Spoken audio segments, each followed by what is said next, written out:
오늘은 참 믿음과 겸손의 사람이라는 제목으로 하나님의 말씀 나누려고 합니다. 우리가 가진 믿음과 신념이 우리를 배신하는 경우를 종종 겪게 됩니다. 가난이 너무 싫어서 자수성가로 열심히 일해서 먹고 살 만큼의 부를 얻으면 행복해질 줄 알았는데 자녀들이 그 재산 때문에 싸우는 것을 보며 돈이 전부가 아니라는 것을 발견하게 됩니다.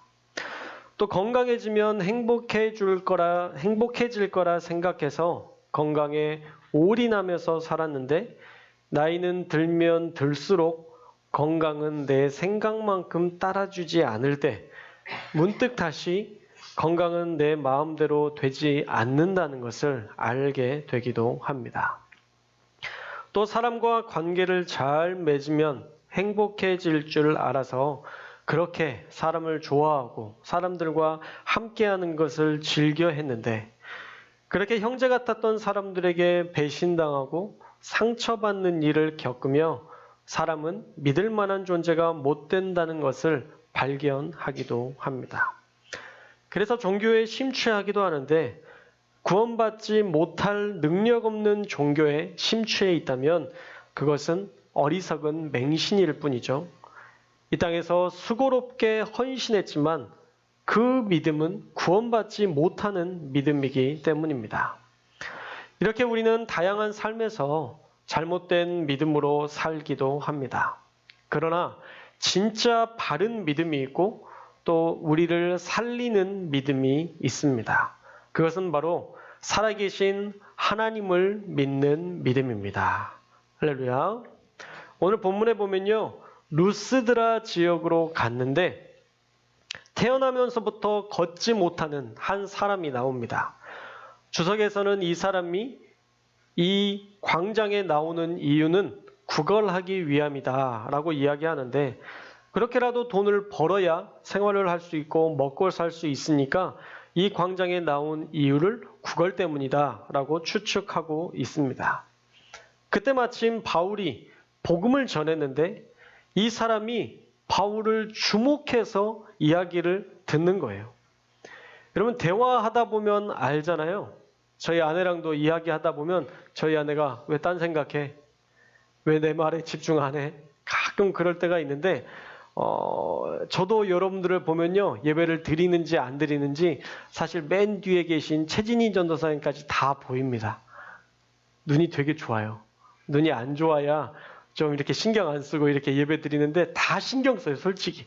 그래서 이렇게 멍하니 딴 데 보고 있는 것도 다 신경 쓰고 보면서도 딴 생각하는 게 보이거든요. 왜냐하면 초점이 없어요. 딱 보면 저를 보고 있는데 이렇게 초점이 없는 그런 경우들이 있어서 다 알아요. 그러나 모르는 척 하는 거죠.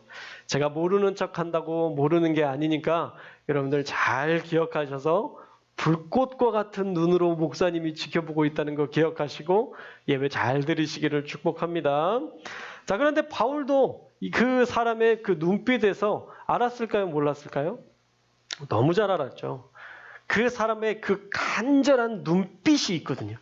그냥 단순히 말씀이 좋네 이게 아니라 나 같은 사람도 이렇게 질병을 가진 사람도 지금 이 예수님에 대한 이야기를 하셨던 것 같은데 그 예수라는 사람이 내 육체를 고칠 수 있을까? 나 같은 사람도 죽으면 아무것도 한 게 없는데 나 같은 사람도 천국에 갈 수 있을까? 그 말씀을 들으면서 그런 눈빛으로 간절함으로 바울을 향하여서 계속적으로 집중했을 것입니다. 그래서 나도 저 사람의 말처럼 예수님이라는 분을 영접해서 이 육체가 정말 나도 일어났으면 좋겠다. 그리고 나도 아무것도 한 건 없지만 십자가의 보혈의 공로로 구원해 주신다 하니 나도 그 구원을 받고 싶다라는 영적, 육적 구원에 대한 갈망이 그 안에 솟아나고 있었습니다. 그때 바울은 그 사람을 보고 이때라는 것을 확신하고 이렇게 이야기합니다. 네 발로 즉시 일어나라. 바울은 그 사람에게 즉각적인 순종을 요구합니다. 즉시 일어나라는 거죠. 네가 이제 다 들은 예수님에 대한 말씀을 들었고 네가 이제 예수님이 어떤 분인지 알았으니 자 일어나 봐. 그분이 너를 일으켜 세워 주실 거야 라는 것들을 선포한 것이죠. 그랬더니 어떤 일이 일어납니까? 그가 일어나 걷게 됩니다. 할렐루야. 남의 일이라고 이렇게 감흥 없이 여러분 말씀 들어서는 안 돼요. 개역한글 성경에 보면요. 뛰어 걷는지라 라고 되어 있거든요. 용술철처럼 벌떡 일어나서 걷게 되었다라는 표현이에요. 정말 순식간에 말도 안 되는 기적이 일어났던 것이죠.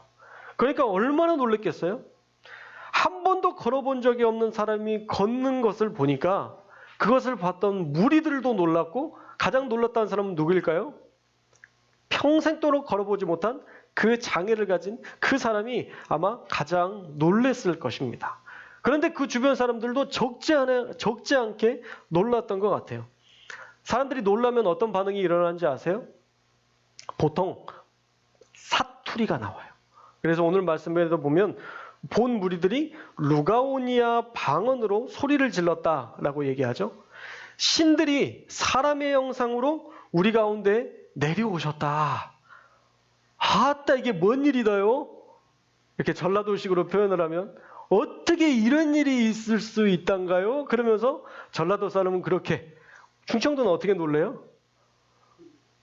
잘 모르겠네요. 충청도는. 뭐 하여튼 그렇게 자기 나라의 방언으로 깜짝 놀라면서 이야 우리 가운데 신들의 모양으로 한 사람들이 왔다라고 이야기한 거예요. 그리고 자신들이 믿는 신이 오셨다고 믿게 된 거죠. 12절에 보면 뭐라고 얘기해요? 바울과 바나바를 제우스와 헤르메스 신이 왔다라고 소리쳤습니다. 바나바는 제우스라고 표현을 했고요.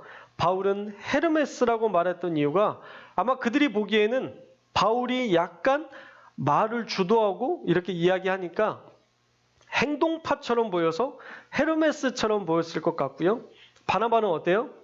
그래도 이 안디옥 교회 수장이었잖아요. 그리고 또 그 성격이 좋고 온유했다 그러면 말을 잘 안 하는 분이 사실은 온유하게 여겨질 때가 많은데 바나바가 그래 보였던 것 같아요. 말도 없고 준엄하니까 아, 저 사람이 조금 더 윗단계의 그런 신처럼 보이는구나 라고 해서 바나바는 제우스라고 명명하고 바울은 제우스 헤르메스라고 그렇게 명명하면서 이 두 사람을 추켜 세웠습니다. 그러더니 이제는 제우스 신당의 제사장들이 찾아와요. 그리고 화환을 준비하고 꽃으로 만든 그 화환을 준비하고 또 소를 데리고 왔습니다. 그 앞에서 신 앞에서 제사를 드리겠다고 이 제사 드릴 소와 화환을 가지고 제사를 준비합니다. 참 놀라운 것은 제우스 제사장들이 자기가 섬기는 신도 못 알아보고 있다는 거죠. 참 안타까운 일 아니에요? 제가 예수님을 못 알아보는 거랑 똑같아요. 제가 하나님을 못 알아보는 거랑 똑같죠. 자기가 그렇게 믿는 신이라면 단번에 이 사람이 진짜 제우스 신인지 아닌지 이 정도는 구별해야 될 텐데 제사장도 사실은 온전한 제우스에 대한 온전한 믿음과 그분에 대한 온전한 그런 것들을 아는 바가 전혀 없었다는 거죠. 그런데 사실 그들에게 전해져 내려오는 이야기는 있었어요. 그게 무엇이냐면 아주 먼 옛날 제우스와 헤르메스가 이 사람의 모양으로 내려왔는데 사람들이 어떻게 해요? 영접하지 않은 거예요. 영접하지 않아서 그들을 홍수로 멸했다는 그런 전설적인 이야기를 알고 있어서 제사와 화환으로 지금 바나바와 바울을 그렇게 제사 드리려고 했던 것입니다. 왜냐하면 전설처럼 홍수로 심판을 당하면 안 되니까. 그렇게 바울과 바나바에게 영광을 돌리며 제사를 지내려고 하니까 바울과 바나바는 그때 옷을 찢습니다. 그리고 무리들에게 그러지 말라고 외칩니다.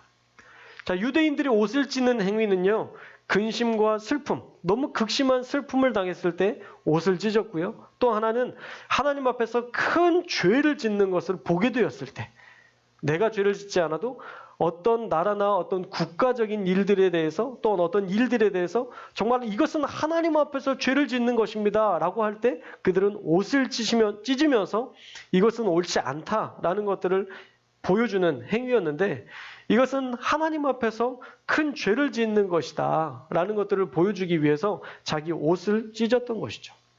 왜 바울과 바나바는 그렇게 옷을 찢으면서까지 이렇게 하지 말아라 라고 말렸을까요?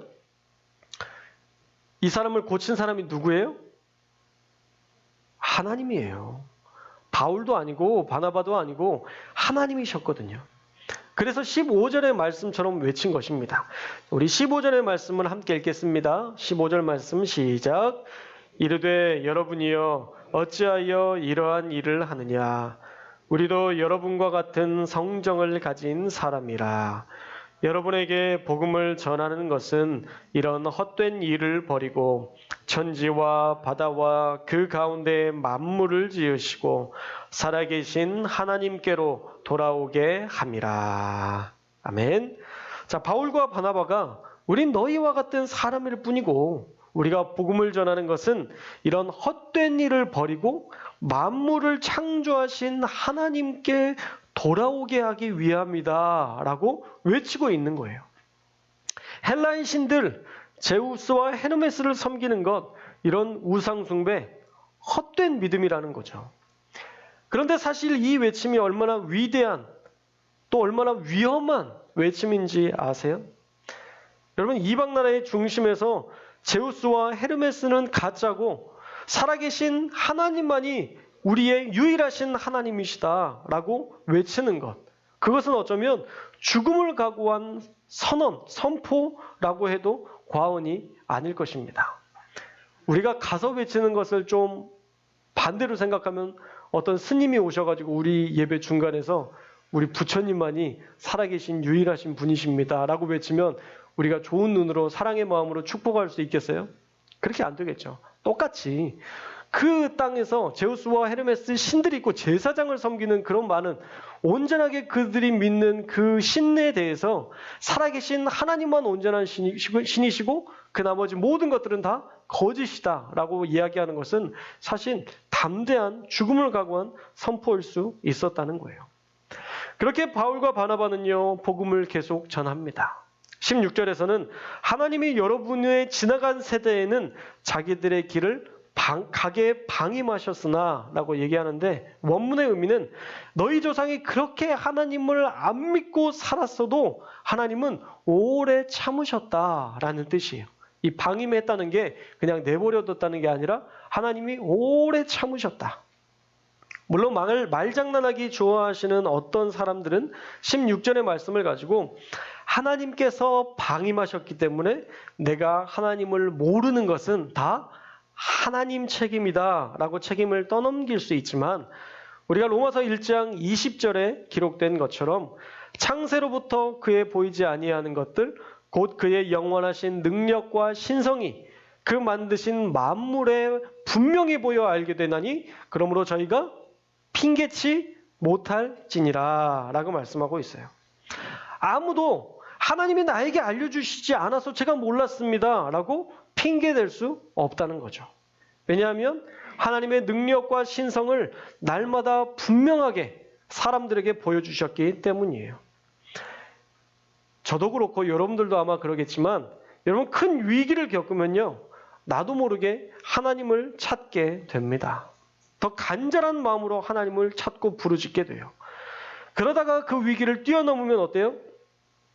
또 언제 그랬냐는 듯이 하나님을 잊고 살아갑니다. 안 믿는 사람들도요, 하나님을 찾아요.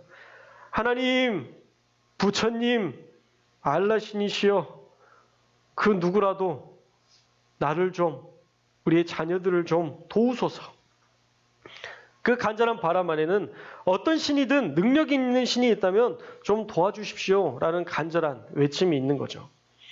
그런데 그 위기를 뛰어넘고 나면 더 이상 찾지 않는다는 거예요. 옛날 사람들이라고 달랐겠어요? 똑같죠. 그러니까 그들의 외침에 도움을 주셨던 하나님의 일하심은 순간순간 늘 있었는데 그들이 다시 외면했기 때문에 그들이 핑계댈 수 없다라는 것입니다.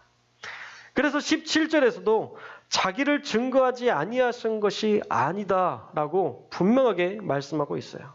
그러면서 하늘의 비를 통해서 결실을 맺게 하셨고 자연을 통해 베푸신 은혜, 그 모든 것이 하나님의 사랑이었다라는 것을 이야기합니다.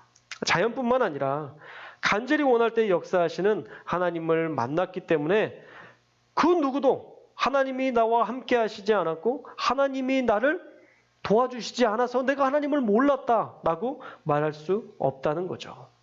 그들이 잊고 살았던 것이 가장 큰 문제였다는 것입니다.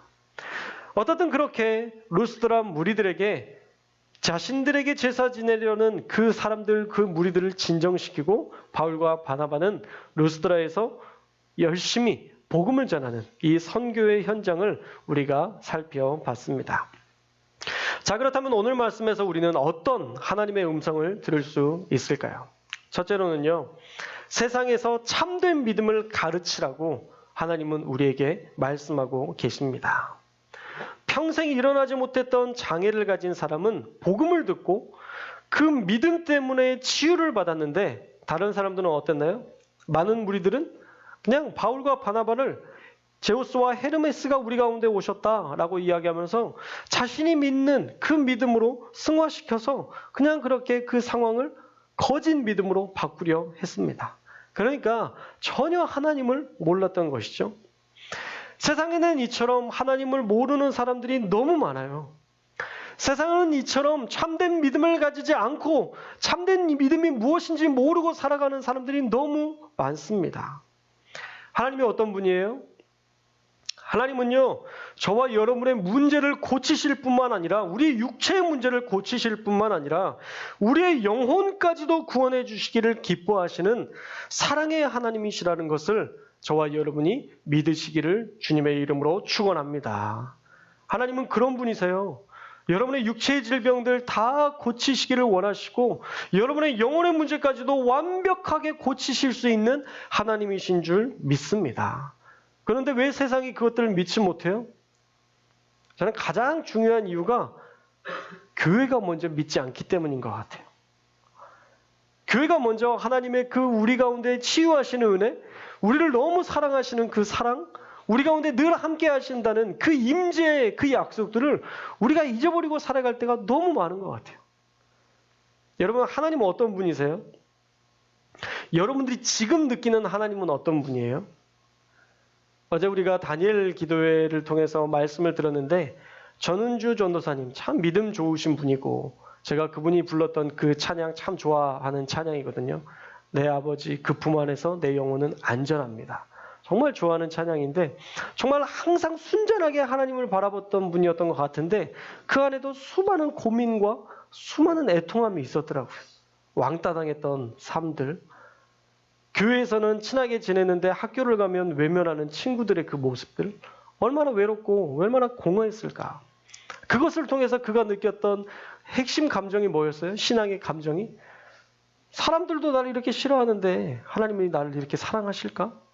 우리가 그런 감정을 가지고 하나님을 바라볼 때가 있는데 여러분의 생각이 맞은 것 같죠? 아니요. 틀릴 때가 훨씬 많아요. 따라해 볼까요? 내 생각이 다 맞는 건 아니다. 할렐루야. 여러분의 생각이 다 맞는 것 같아도요, 저는 그 생각을 온전하게 신뢰하지 않습니다. 어떤 면에서? 하나님은 여러분들을 사랑하시지 않는다라고 생각하는 그 신념에 대해서는 저는 동의할 수 없습니다. 하나님이 여러분들을 특별히 미워하셔서 여러분들을 특별히 그 곤란하게 여러분들을 힘들게 살게 하셨다라는 부분에 대해서는 절대 동의하지 않습니다. 저도 한때는 제 삶에 어려움이 있을 때에는 하나님이 왜 나한테만 이러실까라는 생각을 했던 적이 있지만 돌아보니 그것을 통해서 하나님은 저를 더 자라게 하셨어요. 그것을 통해서 지금 더 어렵고 힘든 사람들을 위로할 수 있는 힘을 길러주시는 그런 시간이었다는 것을 알게 되었습니다. 그래서 여러분들이 지금 고난당하고 있다면 누군가를 위로할 수 있는 힘을 기르고 있는 시간이에요. 고린도후서 1장 말씀에도 나와 있잖아요. 고린도후서 1장 말씀에도 우리가 고난당하고 시험당하고 어려운 것은 나중에 그것을 통해서 누군가를 또 위로할 수 있게 하기 위함이라 라고 말씀하고 있어요. 사랑하는 여러분, 힘들고 어렵고 고난 가운데 있어도 하나님은 절대 여러분들을 특별히 싫어하거나 특별히 여러분들을 곤란하게 만드시는 분이 아니심을 믿으시기를 주님의 이름으로 축원합니다. 여러분, 루스드라에 있었던 그 광장에 있었던 그 사람 기억해 보세요. 예배를 드린 적이 없어요. 한 번도 예배를 드렸던 사람이 아니에요.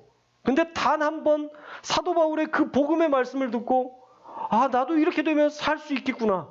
나도 이렇게 되면 치유받을 수 있겠구나. 내 영혼도 구원받을 수 있겠구나.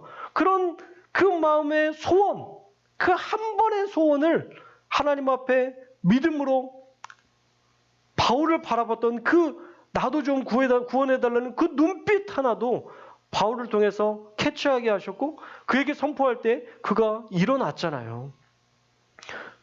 그가 계속 예배드린 사람이 아니라니까요. 그 전에 한 번도 예배드린 적이 없어요. 그럼에도 불구하고 그 간절한 소원을 하나님은 아시고 역사하셨다는 거예요. 그런데 하물며 여러분들처럼 매일 예배드리는 사람을 하나님께서 외면하실까요? 너 예배 태도가 마음에 안 들어. 하나님이 그런 걸로 시비 거실까요? 네가 예배드릴 때 그 중심이 너무 진실하지 않아. 100% 막 그 백분율로 따져서 여러분의 그 예배의 태도를 막 판단하시고 그래서 예배에 너희 삶에 이런 문제가 있고 저주가 있고 하나님께서 그렇게 깐깐하게 여러분들을 그렇게 대우하시는 분이실까요? 전 절대 아니라고 봐요. 뭐가 문제냐면 여러분들이 그렇게 믿는 게 문제예요. 하나님은 나를 사랑하지 않으셔. 하나님은 우리 가정 바꾸지 않으실 거야. 내 육체가 나이 들어서 이제는 못 고쳐. 우리 가지고 있는 우리의 그 핵심 신념이 무엇이냐면 따라해볼까요? 불신. 안 믿는 거예요. 안 믿으니 무슨 역사가 나타나요. 그냥 하면서도 불안해. 안 될 거야. 불안해. 막 방언처럼 계속 불안. 안 돼. 그러는데 무슨 역사가 나타나겠어요. 여러분의 그 핵심 신념을 바꾸셨으면 좋겠어요. 할렐루야. 하나님이 하시면 됩니다. 하나님이 역사하시면 얼마든지 우리의 인생 바꾸실 수 있고 우리의 삶에 기적적인 역사를 이루실 줄로 믿습니다. 그러나 뭐가 문제예요? 기도하지 않는 게 문제예요. 그러니까 우리는요, 참 이 로또 문화에 너무 익숙해져 있는 것 같아. 이렇게 사인펜으로 잘 그으면 평생 행복해지는 이런 은혜를 우리가 구하거든요. 하나님 앞에. 여러분, 그거 잘 안 돼요. 로또 해보셨어요? 매일 하시는 분이 있을 거예요, 아마. 예전에 어떤 집사님이 그랬어요. 우리 교회 말고 다른 교회. 목사님, 저 로또 당첨되게 기도 좀 해주세요. 그 번호가 당첨될 줄 알았으면 저부터 했죠. 그거 긁는다고 열심히 한다고 정말 진심으로 막 기도하면서 이렇게 한다고 하나님이 들어주시던가요? 또 그렇게 기도도 안 해요, 사실. 사인펜 그을 때만 그냥 잠깐 생각하고 더 이상 기도도 안 해요. 그러면서 자신은 진심으로 했다고 생각하는데 아니에요. 여러분, 기도를 좀 쌓으셨으면 좋겠어요. 기도 열심히 해서 안 되신 분들은 한 분도 없어요. 근데 기도하지 않아서 안 되는 분들은 너무 봤어요. 많이 봤어요. 그러면 기도를 해야 될까요? 해야 될까요? 무조건 답은 기도를 해야 되는 거예요. 여러분, 정말 진심으로 한번 기도해 보세요. 전심으로 기도해 보세요. 하나님이 역사하시는지 안 하시는지 한번 경험해 보세요.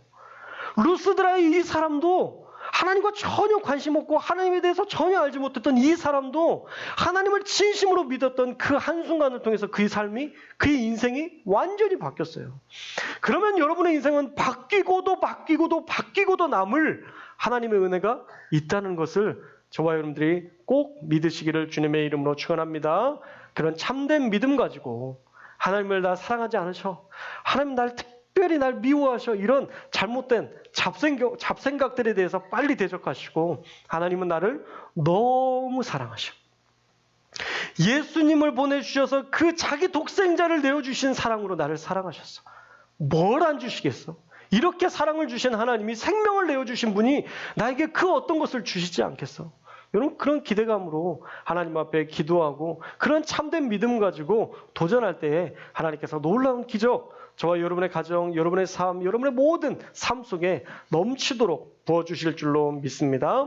두 번째로는요, 어떤 작은 영광도 취하지 말라고 바나바와 바울은 삶으로 우리에게 말씀해주고 있습니다. 여러분, 제우스와 헤르메스다. 어떤 사람들이 막 몰려 들어와서, 저는 안 그러겠지만 어떤 사람들은 제우스와 헤르메스다 막 이렇게 사람들이 이야기하면 잠깐은 그냥 뭐 잘 모르겠지만 그럴 수도, 그러면서 이렇게 따라가서 대접도 좀 받고 그렇잖아요. 신으로 대접하고 있는데 대접도 잠깐 받고 식사도 좀 하고 그 영광도 잠깐 취하고 그러다 사실 나 아니에요. 우리가 믿으시는 하나님이신데 제가 이렇게 했던 것은 저는 10분의 1이 뭐야. 정말 0.00001%도 안 돼요. 하나님은 훨씬 더 위대하신 분이세요. 라고 회식이 끝난 다음에 밝혀도 됐을 거예요. 잠깐이잖아요. 그런데 바울과 바나바는 어떻게 했어요? 기겁을 하면서 옷을 찢으면서 아니라고 항변한 후에 하나님만이 너희들의 창조주시고 주인이시다라는 것을 분명하게 밝혔습니다. 뭘 굳이 옷까지 찢으면서 아니라고 할까? 사실 이런 생각도 드는데요. 인간은 조금만 틈이 보이면 교만해지거든요. 그러니까 잠깐 바울과 바나바가 그 영광을 취하면요, 금세 자신이 신이 된 것처럼 착각하며 살게 된다는 것을 바울과 바나바는 알았어요. 그래서 잠깐 제우스와 헤르메스가 아니냐라고 이야기하자마자 옷을 찢고, 아니다, 나는 당신과 똑같은 사람들이다. 저 사람을 고치신 분은 바로 하나님이시고 그분이 너희의 삶의 주인이다 라고 바로 선포했다라는 거예요. 그럼 목회자들도요, 그런 분들 많습니다. 자신이 신이 된 것처럼 착각하는 그런 분들 많아요. 이단들을 보면 신이 됐잖아요. 지난주 통일교 이야기 들었죠? 박태선 씨 이야기 들었죠? 박태선 씨 나이가 뭐 3,800 몇 살이라고 막 말도 안 되는, 들으면 웃기는 그런 고백들을 하고 있고, 통일교 문선명에게 여호와 하나님이 만세라고 외쳤다는 이런 말도 안 되는 그런 영광을 자기들이 취했던 그 시작이 뭐예요? 해보니까 조금 치유 사건도 일어나고 해보니까 조금 역사가 일어나니까 자기가 신격화되고 자기가 제우스와 헤르메스가 된 것처럼 생각했던 거예요. 그래서 바울과 바나바는 그 즉시로 그 교만을 쳐냈습니다. 여러분 기억하셔야 돼요. 저와 여러분은요, 아담이에요. 따라해볼까요? 아담하게 작아서 아담이라는 게 아니라, 아담이라는 뜻이 뭐예요? 티끌이라는 뜻이에요. 흙, 먼지, 티끌. 우리의 시초 처음 만들어졌던 우리의 조상이요, 흙으로 만들어졌잖아요. 티끌로 만들어진 거예요. 우리가 티끌인데 티끌이 자랑을 해요. 여러분 미세먼지가 자랑하는 거 들어본 적 있으세요? 미세먼지가 야, 나 중국에서 왔어. 짜이찌엔 막 그러면서 중국에 왔었다고 자랑하는 미세먼지 보셨어요? 나 대한민국 출신이야. 미세먼지가 그렇게 자랑하는 거 들은 적 있으세요? 자랑할 거리가 없는 거예요. 티끌은. 미세먼지는 다 사람들에게 외면만 받지 존경받을 존재가 아니에요. 자기의 높음을 자랑해도 우리는 결국 뭐예요? 우리는 아담, 흙이에요. 그래서 높아지려는 의지 역시도 사실은 헛된 거예요. 티끌은 아무런 힘도 없고요. 티끌은 능력이 있으려면 많이 모여야 흙이 되고, 그 흙이 되어야 텃밭에 식물이라도 키우는, 싹이라도 틔우는 그런 작은 존재이지, 사실 티끌은 아무것도 아닌 존재입니다. 그러니 우리는 티끌이라는 것을 기억하고 겸손히 우리의 이웃과 함께 더불어 살아가고 사랑하며 하나님이 주신 모든 것에 감사하며 살아가는 저와 여러분이 되어야 할 줄 믿습니다. 그게 세상에서 가장 멋지게 사는 비결이에요. 사랑하는 여러분, 조금 더 높아지려고 애쓰지 마십시오. 자존심 싸움, 제일 의미 없는 그런 싸움 하지 마세요. 가정에서 특별히 자존심 대결하지 않기를 주님의 이름으로 축원합니다. 내 자존심이 이만큼인데 네 자존심은 이만큼이니까 내가 이겼어. 여러분, 그 이겨서 뭐예요? 저는 젊은 날 하나님께서 지혜를 주셨어요. 우리 아내는 싸울 대상이 아니라 섬길 대상이다. 그래야 반찬이라도 하나 더 얻어먹는다. 할렐루야. 하늘의 지혜죠. 하늘의 지혜예요. 여러분, 싸울 대상이 아니라 섬길 대상이고 위로받을 대상이고 함께할 대상이에요. 그러니까 싸우려고 애쓰지 마세요. 트집 잡으려고 하지 마세요. 남자들이 그랬고 여자들이 그랬고 막 서로 미운 것만 보면요, 다 미워요. 그 옷 색깔도 미워요. 하물며 맨날 입는 그 옷 색깔마저 미워질 때가 있더라니까요. 저는 한 번도 경험해 본 적이 없지만 그런 분들도 있을 거라 생각이 돼요. 그래서 자존심 싸움, 제발 그런 의미 없는 싸움에 여러분의 에너지를 소모하지 않기를 주님의 이름으로 축원합니다. 우리는 결국 아담, 티끌이요, 먼지로 돌아갈 자들이에요. 내 티끌이 더 크다, 네 티끌이 더 작다 싸워봤자 의미 없는 것입니다. 그러니 저와 여러분은 여러분과 함께 하시는 우리 하나님만 자랑하고 모든 것을 배설물처럼 여겼던 바울과 바나바처럼 사시는, 겸손하게 사시는 저와 여러분들 되시기를 주님의 이름으로 축원합니다. 자, 오늘 말씀에서 주시는 교훈 두 가지. 하나님을 믿는 참 믿음 안에서 살고 우리는 아담, 티끌로 돌아가야 하는 존재임을 기억하며 겸손히 살아서 다음 주에는, 여러분들 다음 주에 우리가 예배 드릴 때에는 참 믿음과 하나님을 향한 참 믿음과 겸손의 사람으로 성장해서 하나님께 영광 돌리는 우리 사랑하는 성도님들 다 되시기를 주님의 이름으로 축원합니다. 기도하겠습니다.